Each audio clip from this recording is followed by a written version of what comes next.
The phone rang at They 3 will a.m., never. and my heart pounded. Never know. I've always dreaded Not if we late-night play this calls. right. They never bring good news. But nothing could have prepared me for what I heard on that call straight from the hospital, nor for the storm that followed. But before continuing, make sure you're subscribed to the channel and share your thoughts in the comments. Where are you watching this video from? We love to hear how far our stories go. I've always dreaded late-night calls, those persistent rings that shatter the silence of the night. Messengers of news too terrible to wait until dawn. When the phone rang at 3 a.m., my trembling hand reached for it on the third ring. Mrs. Valdez, we're talking to you at the Hospital de la Misericordia. Your son, Santiago, was admitted with a suspected stroke. You need to come in immediately. The whole world seemed to tilt on its axis. At 65, I had already faced many losses, including the death of my husband 5 years earlier, but nothing could have prepared me for this moment. Santiago, my only son, a brilliant lawyer with a generous heart, couldn't be dying. It wasn't the natural order of things.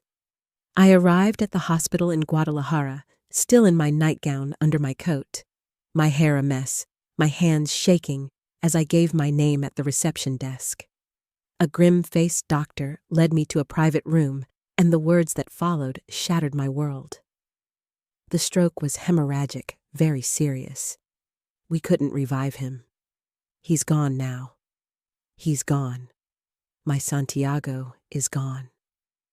The next few hours melted into a blur as I signed papers and made decisions no mother should have to face. It was almost noon when Sofia, Santiago's wife of 10 years, finally arrived. She wore designer sunglasses to hide her eyes, and her perfectly manicured nails were impatiently tapping her cell phone.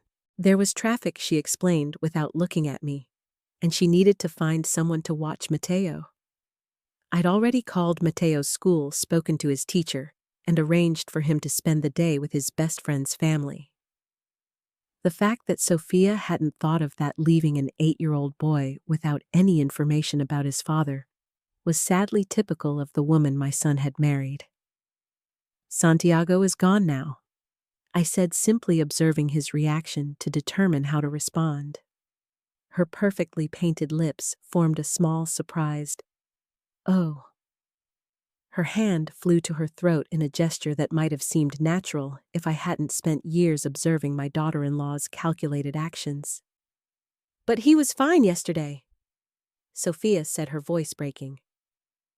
"We had dinner together, then he went to work at the office. I went to bed early. I didn't even say goodnight to him." For a moment, genuine regret seemed to cross her face, quickly replaced by something I couldn't identify. Relief, calculation. Whatever the emotion, it was quickly masked by a more appropriate expression of shock. Throughout the day, I watched Sofia make whispered calls, backing away whenever hospital staff approached with questions about funeral arrangements. When decisions had to be made about Santiago's remains, he referred to me with a casualness that seemed strangely distant. You know better than I what he would have wanted. Late in the afternoon, as we waited for Santiago's body to be released to the funeral home, Tomas Benitez, Santiago's closest friend since law school, and his personal attorney arrived. His genuine grief was evident in his red-rimmed eyes and the tight hug he held me. "I can't believe he's gone," Tomas whispered. "I had lunch with him on Monday." I nodded, unable to form words through my grief.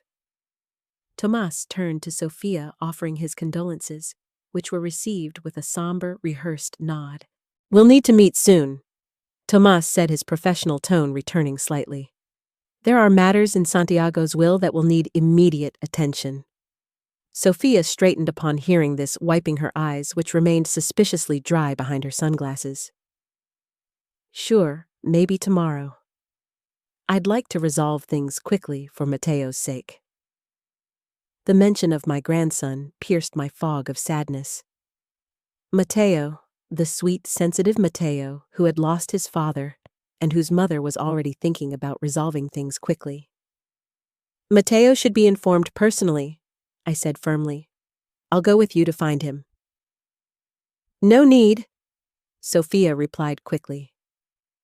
"I can take care of my own child." The subtle emphasis on me didn't go unnoticed. It was a familiar dynamic, Sophia asserting control over Mateo when it served her devoted mother narrative while relegating actual parenting to Santiago. And increasingly me. "He adores her," Sophia added, her tone softening artificially. "He'll need his grandmother more than ever now." The manipulation was transparent. After 30 years as a psychology professor, I had studied human behavior enough to recognize that she was already taking a position ensuring I remained available to care for the child while establishing clear boundaries of authority. Upon leaving the hospital, I would catch Sophia checking her reflection in a window, fixing her hair, before pulling out her cell phone to make another call. In that unguarded moment, without an audience to act to his face, showed neither pain nor shock, only a cold assessment, like someone calculating their next move in a game of chess. I turned away, my heart breaking all over again. Not only had I lost my beloved son, but it seemed my grandson was in the hands of a woman who saw his father's death as at best an inconvenience, or at worst, an opportunity. What I couldn't know at the time was that Santiago had foreseen exactly this scenario and had taken extraordinary measures to protect me and his son from the woman he had finally recognized as a threat to both of us. I've been to enough funerals to recognize genuine mourning. It manifests differently in each person. Some crumble, others rage, some remain strangely calm, but there is an authenticity that cannot be manufactured. Sitting in the front row of the church, watching people approach my son's coffin, I witnessed a masterclass in emotional acting from my daughter-in-law. Sophia had dressed impeccably in a black designer dress that managed to be both appropriate and elegant.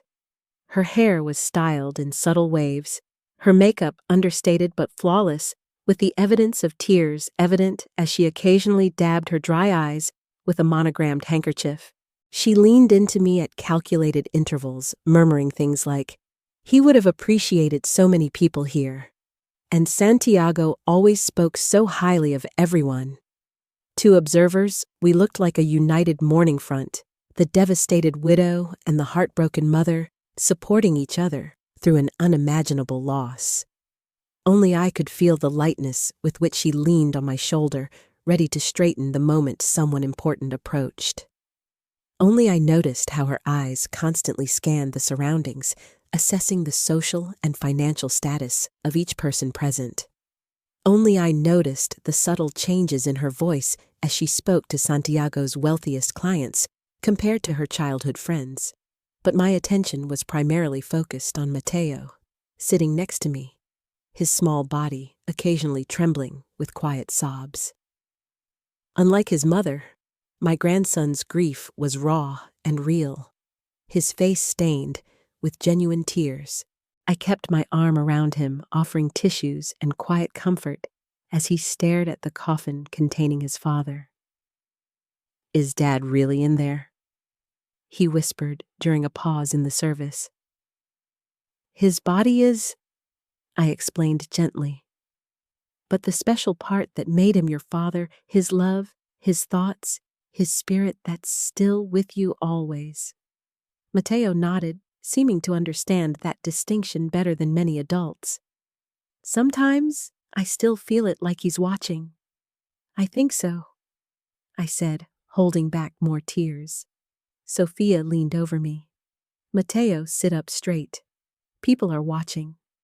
I felt his small shoulders tense under my arm.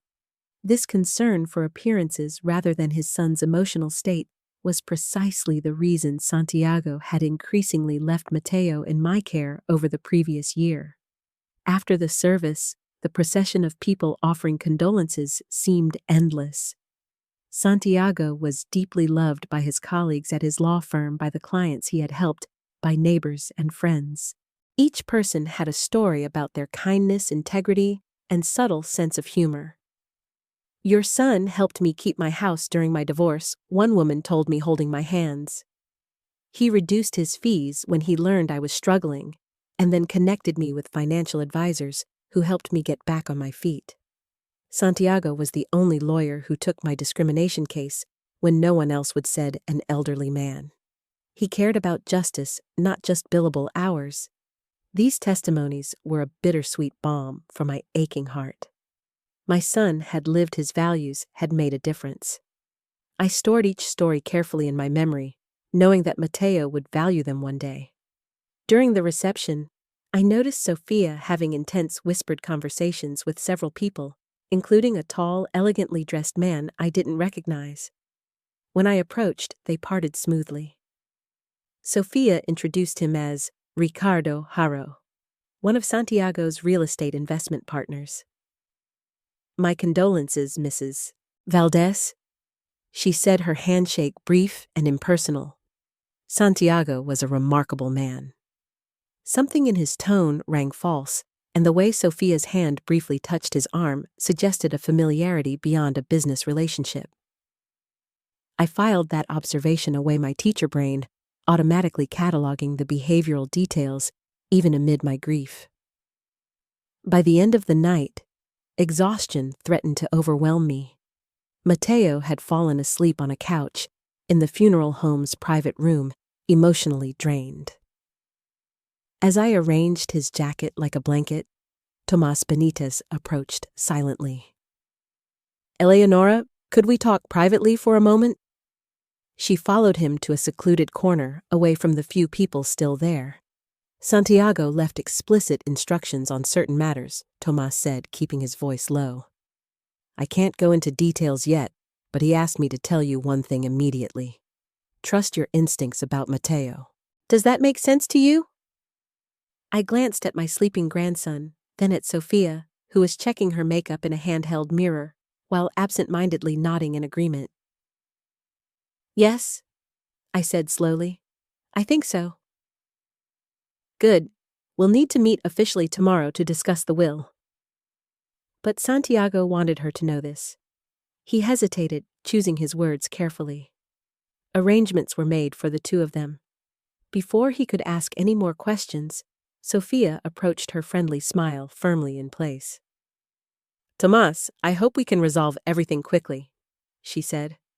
I'm thinking of taking Mateo away for a while after this. A healing trip. It's probably best to deal with the inheritance issues quickly. Sure, Tomas replied neutrally. My office tomorrow at 2 p.m. As we prepared to leave, I took Mateo in my arms, his light weight a precious burden. Sophia made no mention of helping. Instead, she scrolled through her phone screen. 18 missed calls, he sighed. So many arrangements to make. I studied his composed face, noting the absence of any telltale signs of pain. No puffy eyes, no spiritual exhaustion, none of the physical manifestations of a broken heart currently crushing me inside. What arrangements? I asked, carefully keeping my tone curious rather than accusatory. Life goes on, Eleonora, she said without taking her gaze from the screen. Accounts notifications. Santiago used to take care of everything. Now it's all in my hands. Not in ours. We won't solve it together for Mateo. The solitary word, my, spoke for itself. As I settled Mateo into my car, Sophia asked if I could stay with him overnight to give him space to process. I felt a strange sense of foreboding mixed with something else. Something that felt almost like the presence of my son, urging me to remain vigilant, to watch carefully, to protect what he could no longer protect himself. We'll be okay, Mateo, I whispered to my sleeping grandson. Somehow, we'll be okay. I didn't yet know how prophetic or how challenging that promise would turn out to be. Santiago left everything to me. Sophia's perfect composure slipped through the net for the first time when she sat in Tomas Benitez's office the day after the funeral. I watched her face pass through various emotions. First smug satisfaction, then confusion, and finally thinly veiled indignation as Tomas continued reading the will's provisions. "Not exactly," Tomas corrected, his professional tone unchanged. "The investment mailman with Meridian Partners and a $500,000 life insurance policy." I sat silently, hands folded in my lap, as Tomas outlined the inheritance that left Sophia increasingly agitated. Though substantial to most, nearly $1 million in total, was clearly below her expectations. The family home at 1742 Monte Cristo, both vehicles, and her personal bank account at the First National are bequeathed to her mother, Eleonora Valdez. Tomas continued, not looking at either of us as he read directly from the document. "That's impossible," Sophia interrupted, her manicured nails digging into the leather arms of the chair. "We bought that house together. It's our marital property." Tomas slid a document across the table. The house was purchased exclusively in Santiago's name before their marriage. It was never converted into joint ownership. The deed and mortgage documents confirm this. I kept my expression neutral despite my own shock.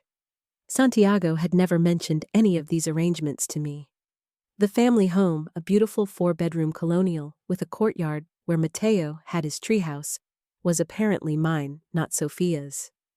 The same went for Santiago's Mercedes sedan and Ranch Rover, along with a bank account I didn't know existed.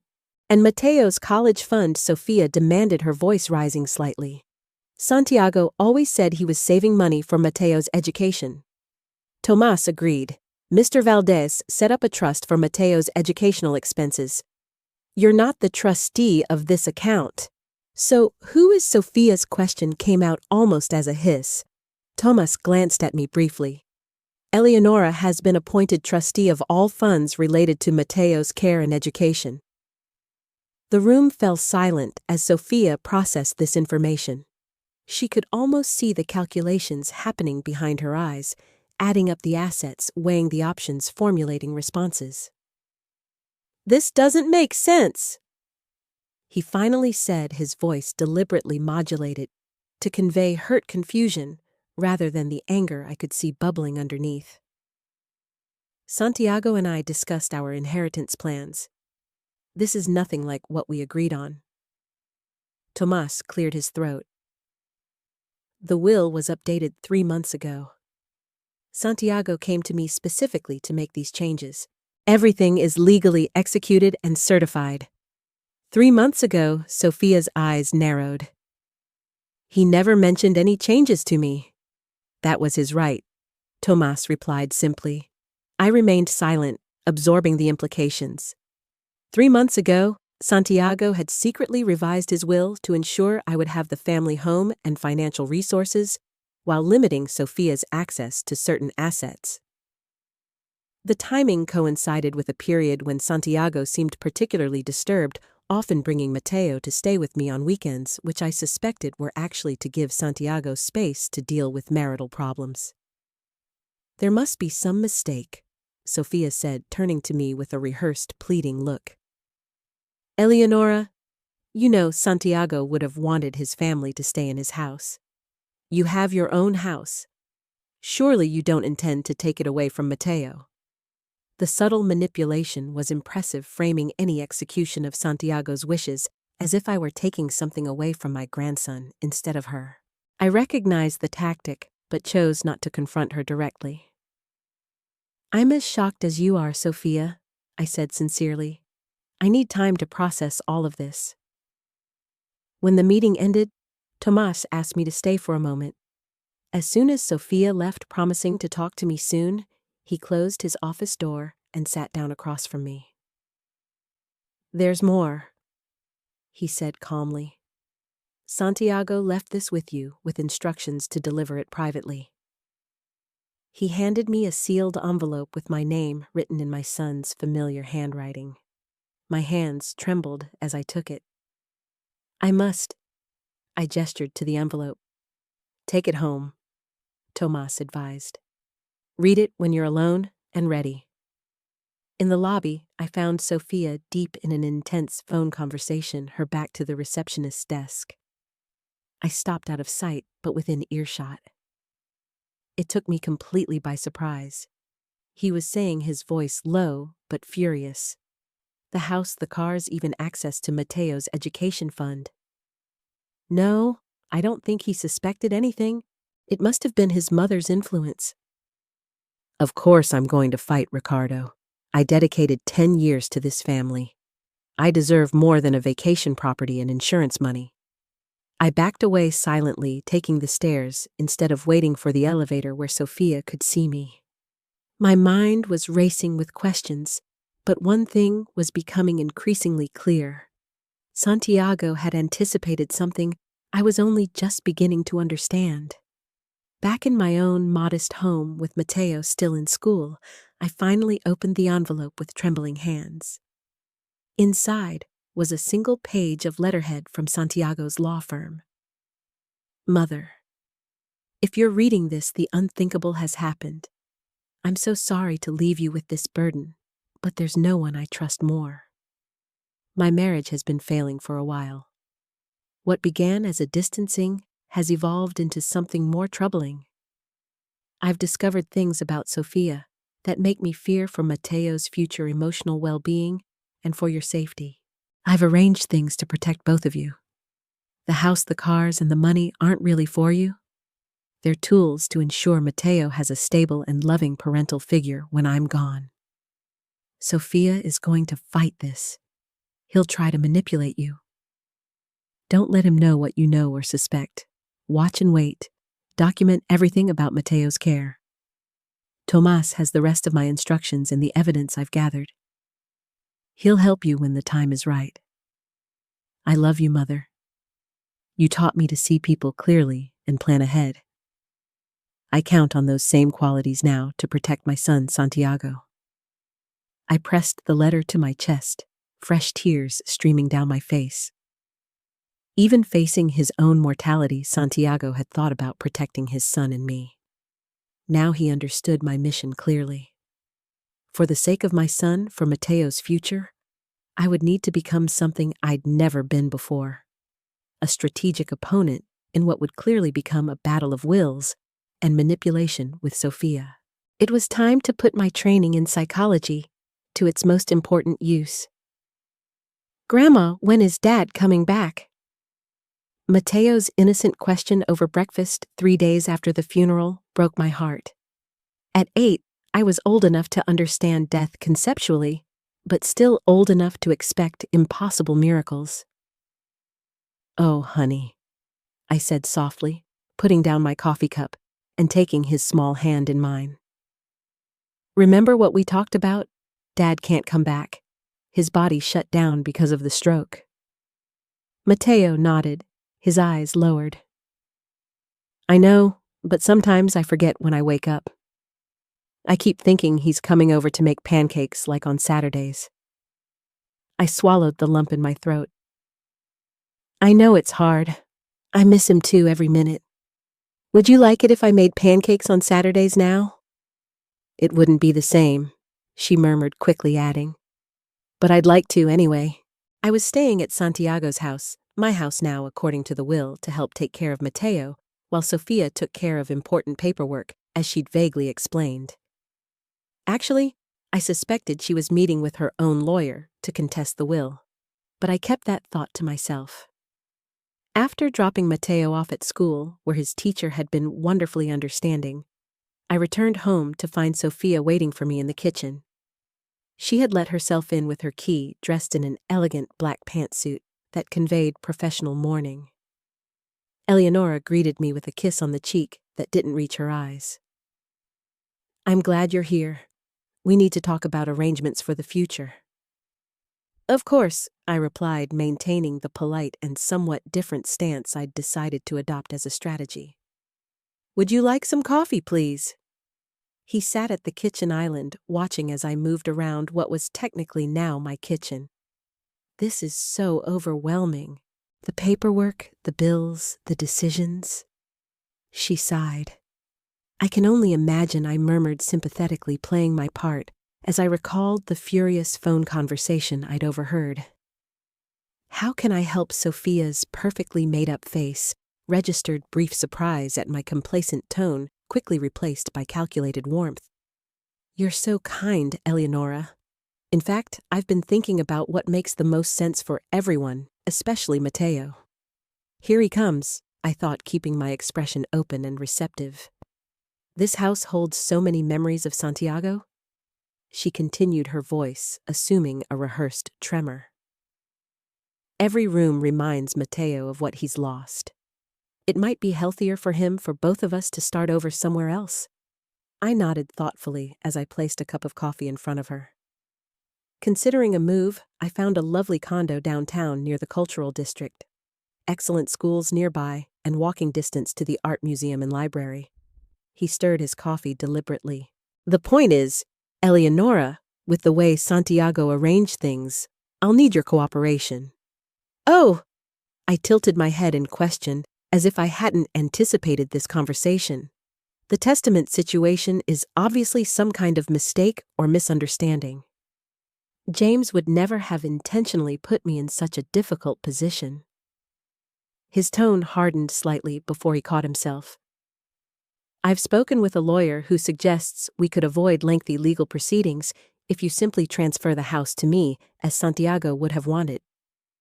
I opened my eyes, projecting thoughtful consideration, instead of the indignation I felt at his attempt to manipulate me using my son's supposed wishes. "I understand," I said slowly. "And what does your lawyer say about the fact that Santiago updated his will just 3 months ago specifically to make those arrangements?" A flash of irritation crossed his face before his mask of reasonable mourning returned. Santiago hadn't been himself these past few months. He was overworked, stressed out by the cases. I wasn't thinking clearly about the best interests of our family.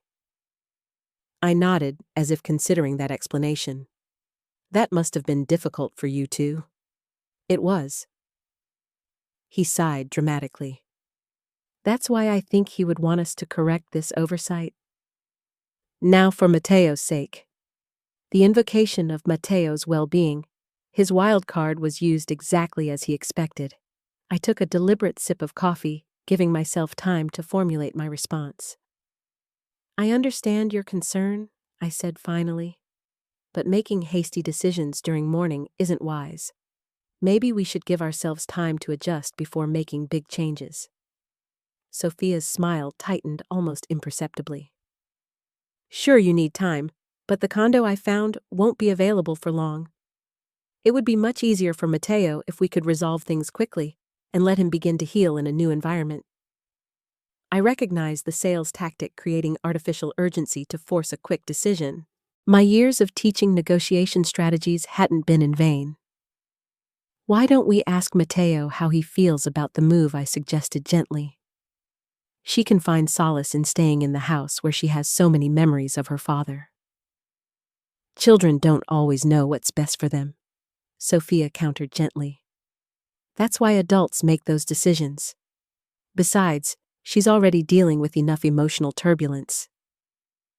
I noticed how skillfully she positioned herself as the protective mother, while subtly suggesting that I would hurt Matteo by consulting him about his own feelings. James's letter resonated in my memory. "She'll try to manipulate you." "You're probably right," I conceded, watching the relief pass over her features. "Let me think about all this for a few days. This has been such a shock." Of course she nodded, clearly believing she'd made progress.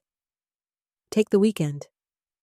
"But Eleonora," she added, her voice lowering to a confidential tone, "I'm worried about the finances in the current situation. Santiago took care of everything, and now I'm finding credit card bills, the mortgage that was now my responsibility according to the will." But I kept that comment to myself. I'd be happy to help review the household accounts, I offered, seizing the opportunity. "Maybe we could go through everything together." "That's not necessary," she said quickly. "I just wanted to say that sorting out the house situation would help me access the equity we've built." For Matteo's education and well-being, I thought to myself. The education fund that Santiago had specifically placed under my control as FIDE and curator. I wondered if he realized how transparent his motivations were to someone trained to observe human behavior. Let's talk more next week, I suggested, standing up as if our conversation had reassured me rather than alarmed me. I should get some rest before picking Mateo up from school.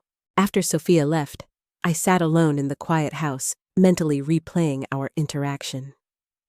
She clearly believed I was a grieving, somewhat passive old woman who could be manipulated into handing over what Santiago had entrusted to me. For now, I needed her to continue believing exactly that. I grabbed my cell phone and called Tomas Benitez. I need to understand exactly what evidence Santiago collected, I said bluntly, and how we can gather more. This is going to be a longer game than I anticipated. A week later, I received alarming news from Mateo over dinner. Grandma Mom said I have to go with her to Cancun next weekend, but I don't want to. Mateo's distraught face looked at me as he served the macaroni a week after the funeral. It was the first time I'd heard of any trip to Cancun, which immediately set off alarm bells. Cancun! I kept my voice casual as my mind raced. That sounds like an adventure. Mateo shook his head, holding his stuffed dinosaur tighter. She says her friend Ricardo has a boat, and we're going to stay at a fancy hotel, but I have my science project due on Monday, and Dad always helped me with my projects. I gently stroked her hair. Did you tell your mom about the science project? She said I can skip it, that teachers understand when your dad dies. Her voice cracked on the word, but Dad wouldn't want it to go unsaid. He always said commitments are important.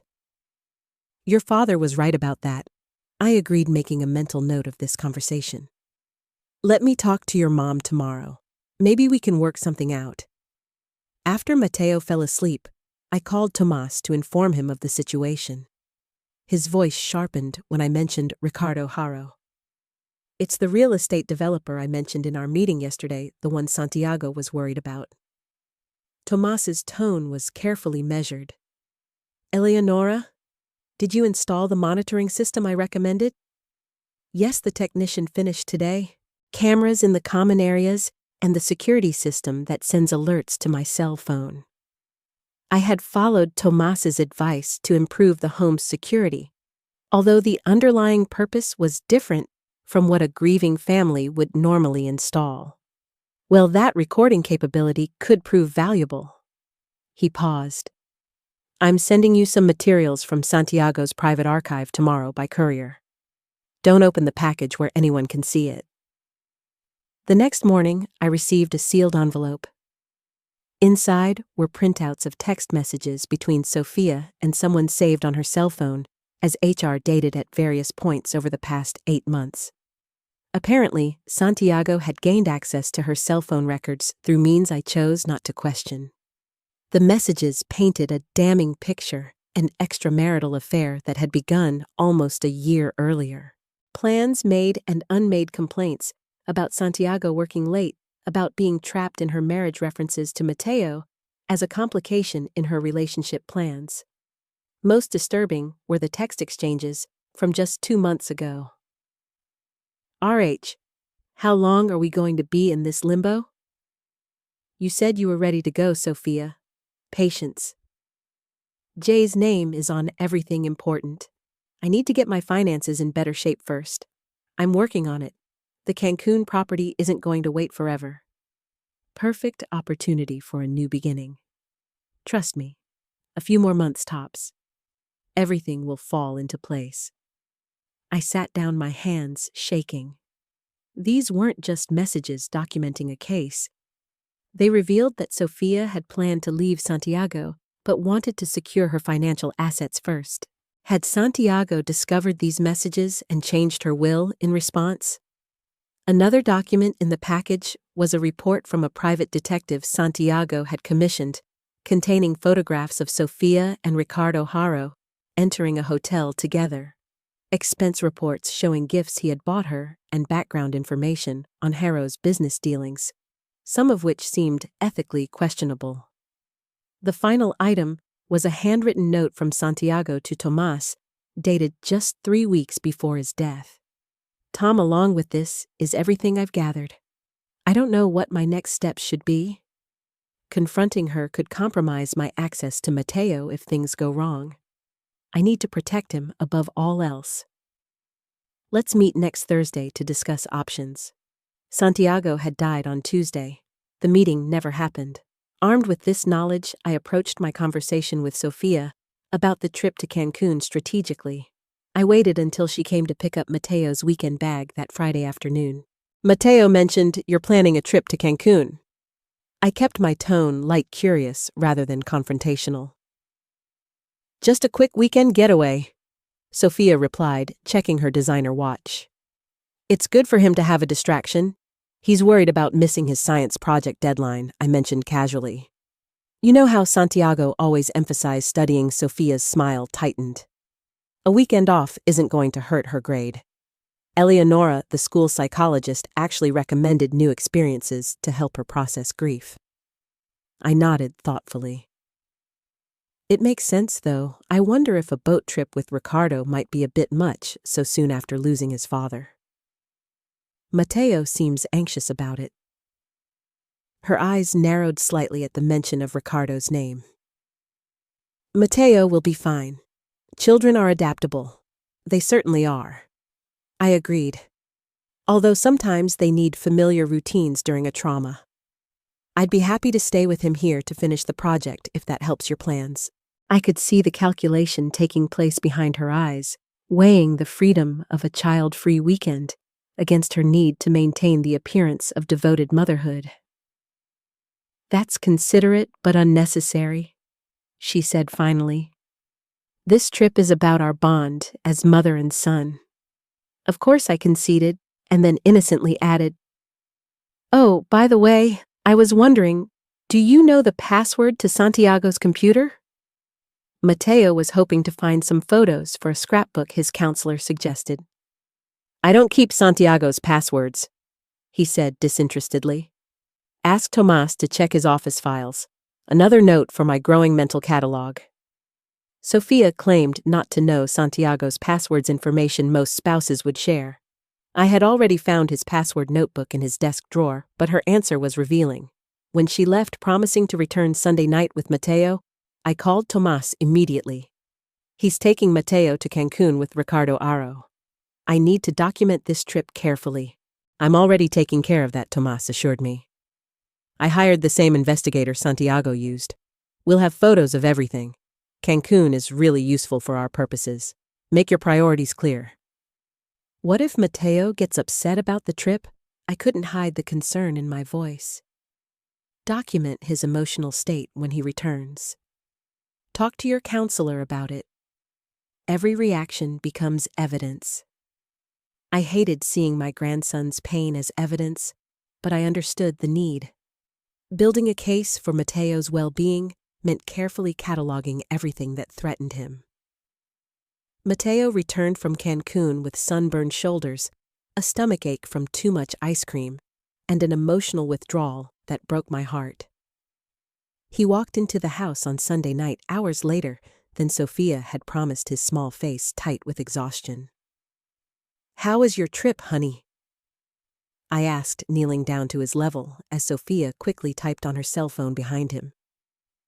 Mateo shrugged his eyes, lowered. The boat made me nauseous. He's being dramatic. Sofia intervened without taking her eyes off the screen.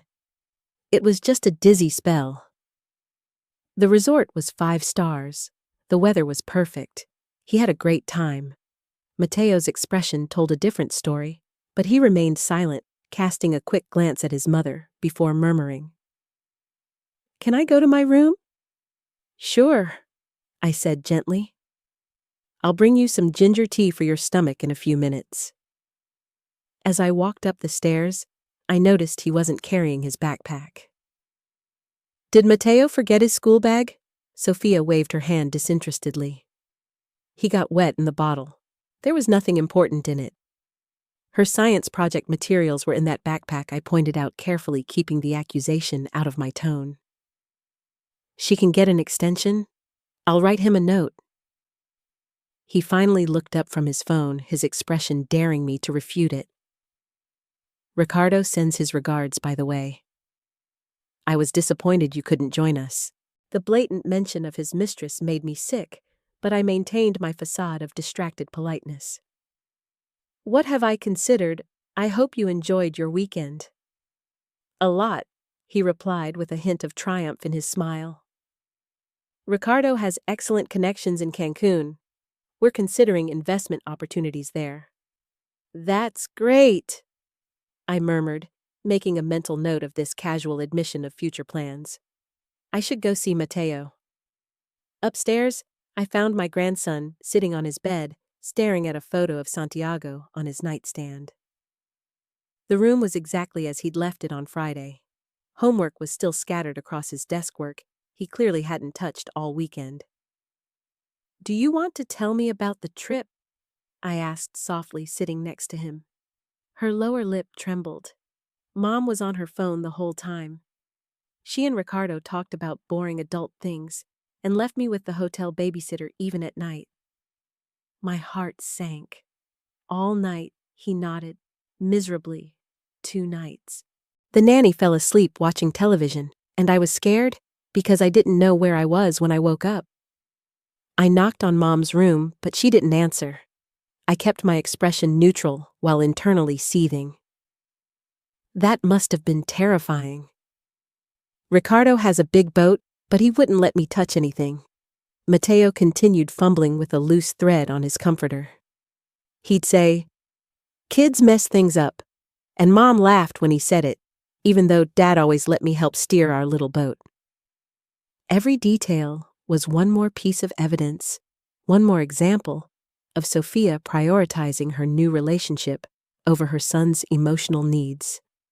I made careful mental notes to record later in the journal Tomas had suggested I keep. Did you tell your mom you were scared or upset? I asked. Mateo shook his head. She was having fun. She told me in the car that it was important for her to be happy again and that I shouldn't make things more difficult by complaining. The manipulation of making an 8-year-old responsible for his mother's happiness, especially one who was grieving for his father, sent a wave of protective rage through me. I suppressed it, focusing on comforting Mateo. It's okay to have feelings about things, I said, gently pulling him to my side. Even when the adults are having fun, your feelings matter too. He leaned toward me, his small body relaxing a little. Dad always asked about my feelings. I know, baby, I know. Over the next 2 weeks, disturbing patterns emerged clearly. Sophia began staying out late without explanation, leaving Mateo with me more frequently. She missed her school reunion, sending me instead with a vague excuse about inheritance reunions. He forgot to refill his asthma medication, necessitating an emergency run to the pharmacy when he had a mild attack during soccer practice. Each incident was meticulously documented in my journal. Each showed a mother increasingly detached from her son's daily needs. As I stepped in to fill the void, I was careful not to criticize Sophia directly, with Mateo focusing instead on providing the stability and attention he craved. A month after Santiago's death, everything changed with an unexpected dinner. I'm thinking of taking Mateo to my parents' house in Los Cabos for a few weeks, Sophia announced over breakfast. I had just informed her that Tomas Benitez needed to meet with us again about additional inheritance matters. Los Cabos. That's a considerable distance. And Mateo's school, I asked calmly.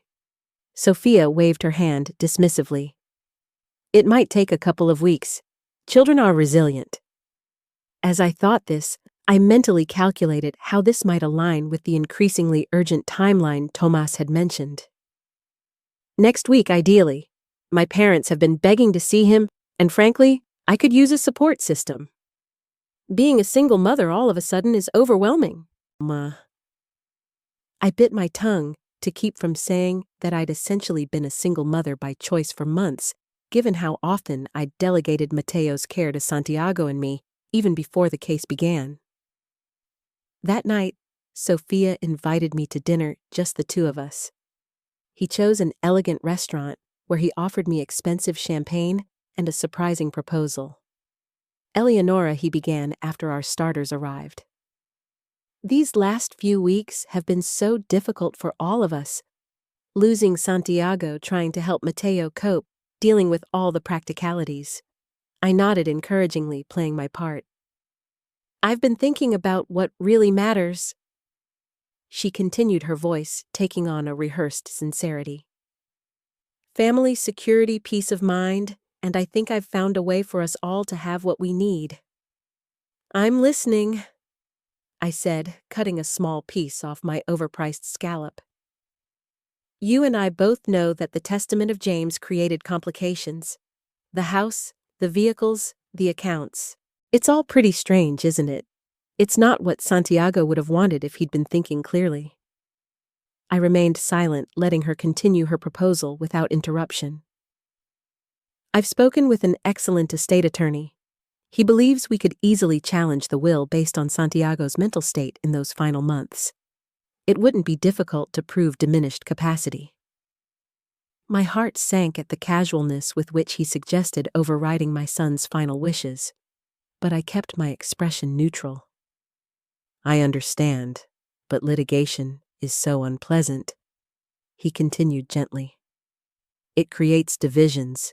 It drags on for months or even years. It's not what Mateo needs right now. Certainly not, I agreed, wondering where this performance was going.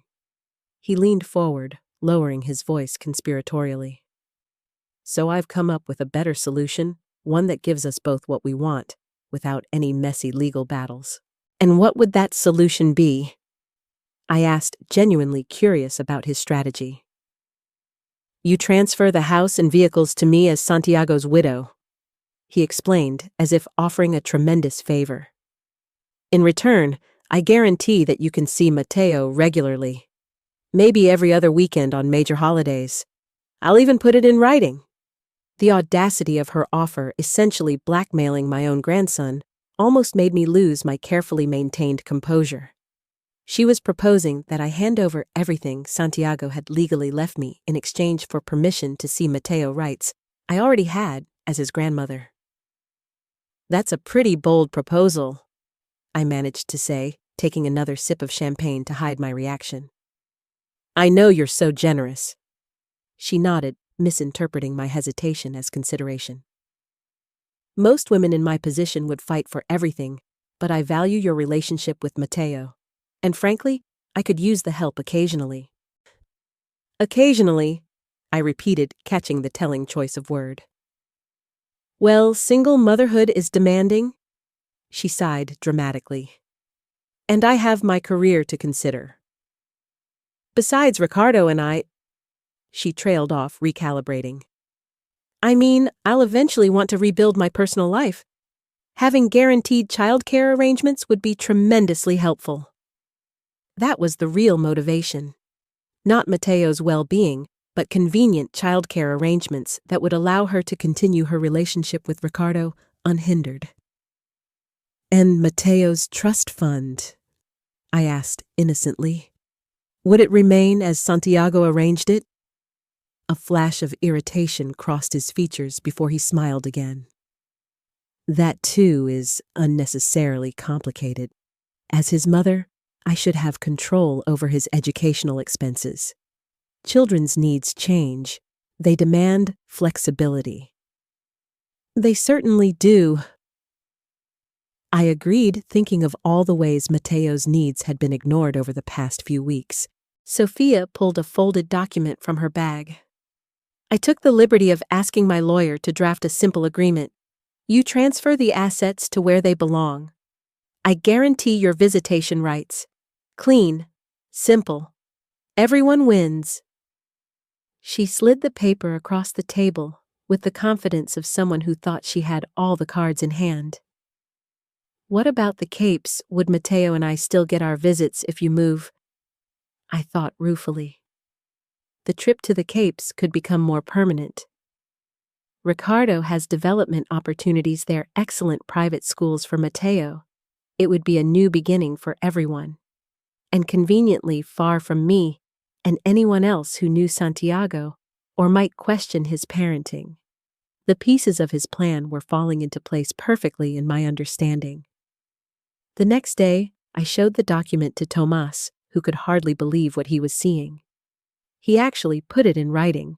"This is essentially a confession," he exclaimed, highlighting sections with a yellow marker.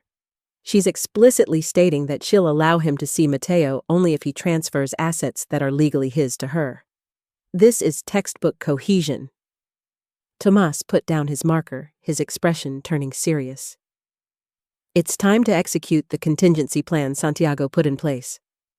He hoped it wouldn't be necessary, but he prepared for this exact scenario. From his desk drawer, Tomas pulled a sealed envelope marked "Emergency Protocol" in Santiago's handwriting. Santiago left detailed instructions on when and how to proceed if Sofia's behavior threatened Mateo's well-being, or she tried to separate him from you. Tomas carefully opened the envelope. The key component is an emergency custody modification request. Custody modification? I repeated, stunned. Santiago wanted me to seek custody of Mateo. Days later, the petition was approved by Judge Carlota, who granted an emergency hearing. When Sofia was notified, her fury was instantaneous. "Manipulative, scheming old hag!" Her voice exploded over my phone. "How dare you try to steal my son after everything I've done for you? My lawyers will destroy you. You'll never see Mateo again when this is over." During the hearing, Tomas presented all the meticulously compiled evidence: the diary, the security footage, the teacher's statements, the psychological evaluation, the photos from Cancun, and the document condemning Sofia's proposal. Judge Carlota wasted no time with preambles in announcing her decision. "Having reviewed all the evidence and testimony, I find sufficient cause for an emergency intervention in the current custody arrangement. Temporary guardianship of the minor Mateo Valdez is hereby granted to Eleonora Valdez for a period of 60 days, during which a full evaluation of the family situation will be conducted." 6 weeks later, there was an unexpected turn of events. Sofia found me in a park, taking off her sunglasses to reveal tired eyes I'd never seen before. "I'm withdrawing the custody case," he announced bluntly. "I'm signing over full custody for you. No more legal battles, no more supervised visitation, no more evaluations and trials." "Why?" I asked, studying his face.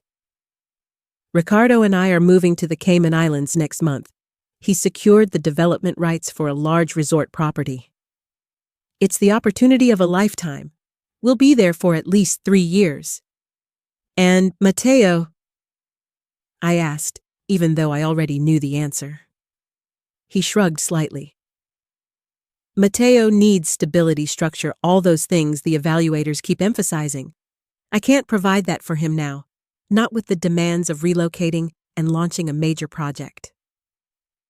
The clinical detachment with which she discussed leaving her son, her only child, who had just lost his father, left me momentarily speechless. She was proposing to abandon Mateo to follow her lover and a new life, exactly as Santiago had feared. A week later, I was sitting in Judge Carlota's office as she reviewed the voluntary custody agreement Sofia had signed the day before her departure for the Cayman Islands. "This is an unusual ruling," the judge commented. "Ms. Jensen is waiving all parental rights except limited visitation at her discretion.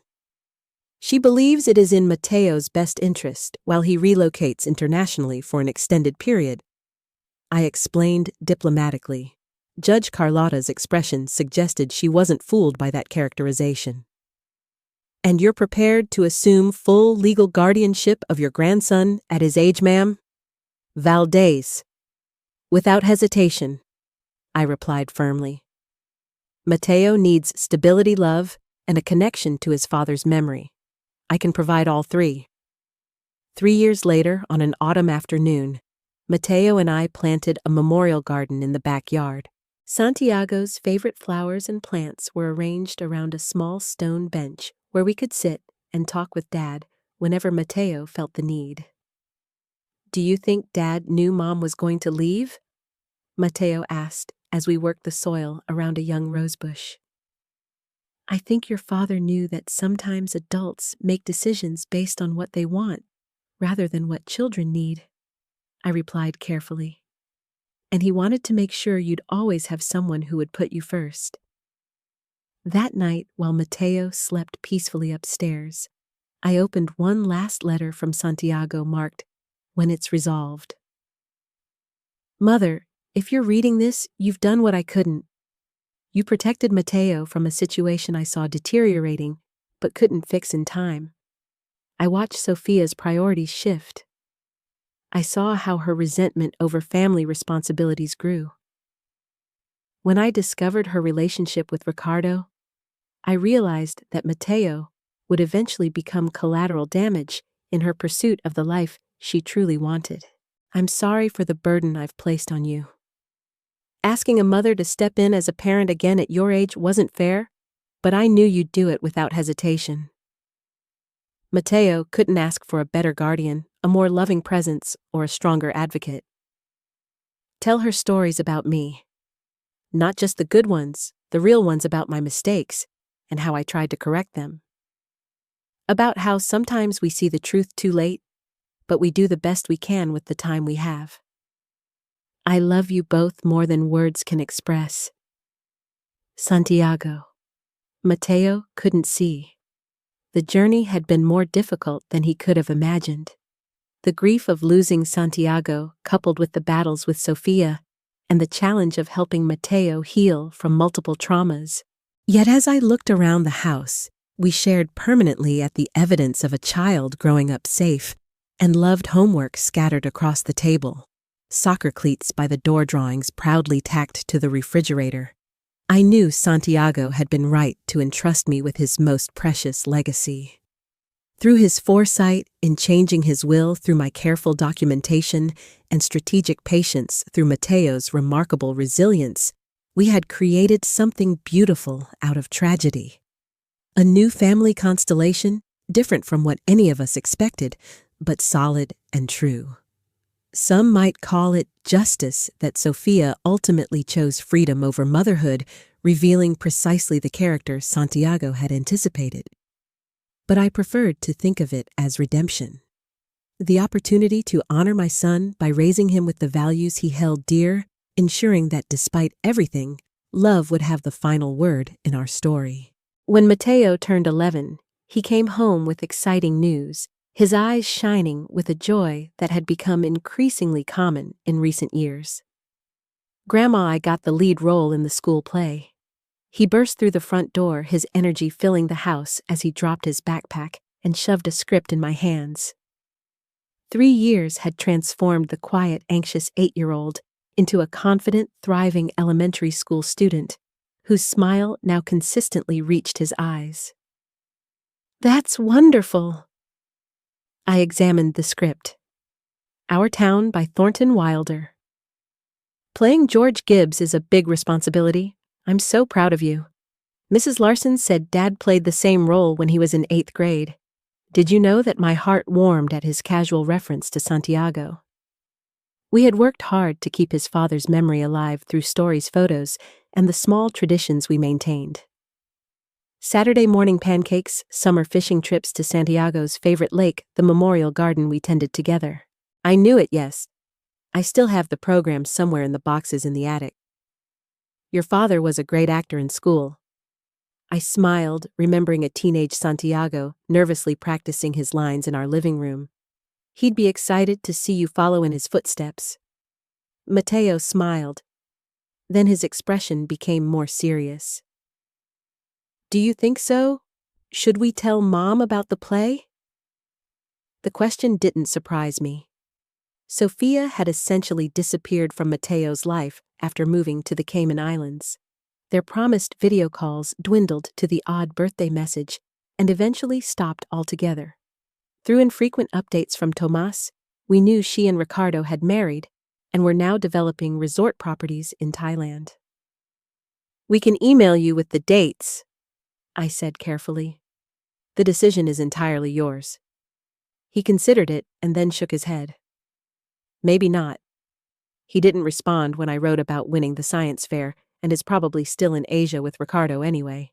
Whatever you decide is fine, I reassured him, maintaining the balanced approach our family therapist had recommended, acknowledging Sophia's existence without creating false expectations for her return or participation. I think just you, the Wilsons, and Uncle Tomas are enough of an audience for me.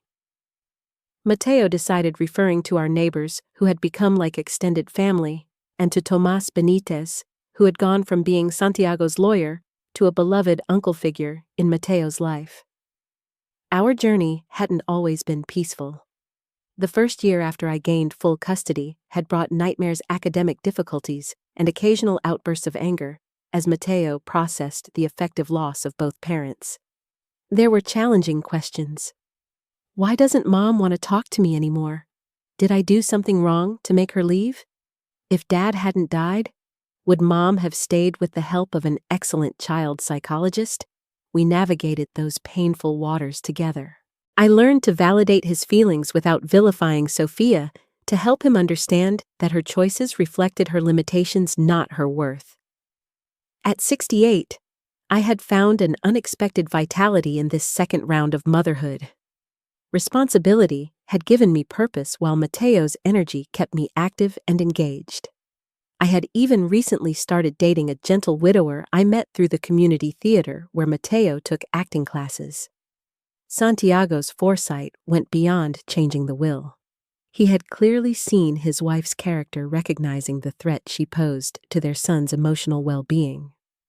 Although he couldn't have known exactly how events would unfold, he had created protections that in the end allowed Mateo to grow up in an environment of genuine love and stability. On opening night, Mateo shone on stage, embodying the character with a sensitivity reminiscent of his father. When we took our bow for the performance, I saw our neighbors, the Wilsons and Tomas, standing and applauding. It was a small audience compared to some, but composed entirely of people who genuinely cared about Mateo, who put him first. Santiago's legacy lived on, not only in his son's features, but in the values he had prioritized, in the love he had protected, and in the family that, though reshaped by tragedy, remained strong in its commitment to one another. Dad would be proud, Mateo whispered as we walked out of the theater under a starry sky. Yes, I replied, hugging him by the shoulders. He's proud. I'm sure of that. Now, if you enjoyed this story, click on this next video that appears on the screen, because it tells a story of betrayal and revenge like you've never seen before.